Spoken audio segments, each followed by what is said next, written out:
And now we see that Bernie Sanders and Hillary Clinton are actually running neck and neck in Iowa and in New Hampshire.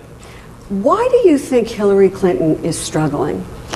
Well, first of all, I've been of the view, and I don't know that you and I talked about it, I don't want to say that for certain, but we may have. I thought for the last 6 months they were neck and neck in both places. I never bought the idea that there was somehow that, remember when he was up by 15 points in New Hampshire and he was down by 15 points? That's not the way this process works, as you and I both know.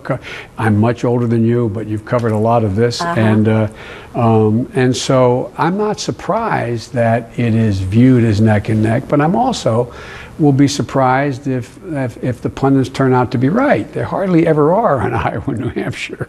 So I'm not. But why is she struggling? I mean, you say, I mean, we considered she was an overwhelming favorite, and well, but I think that's part of the reason. He's a democratic socialist. Yeah, but if I mean, you know, if Bernie Sanders never said he was a democratic socialist, based on what he's saying, people wouldn't be calling him a democratic socialist.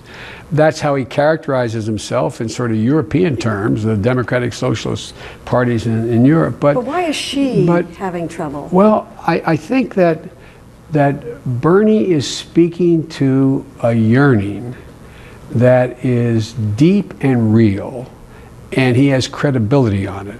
And that is the absolute enormous concentration of wealth in a small group of people with the middle class now being able to be shown being left out. There used to be a basic bargain. If you contributed to the profitability of an enterprise, you got to share in the profit. That's been broken. Productivity's up, wages are stagnant. Hillary's talking about that as well. Well, it's relatively new for Hillary to talk about that.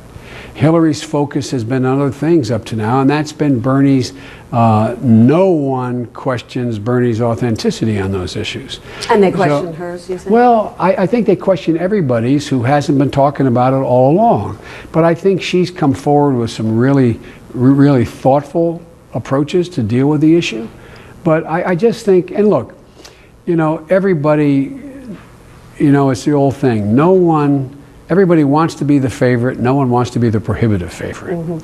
And so it's an awful high bar for her to meet, that she was the absolute prohibitive favorite. I never thought she was a prohibitive favorite. I don't think she ever thought she was a prohibitive favorite. So I think it's, you know, everything's sort of coming down to earth, just settling in, but it's not over. So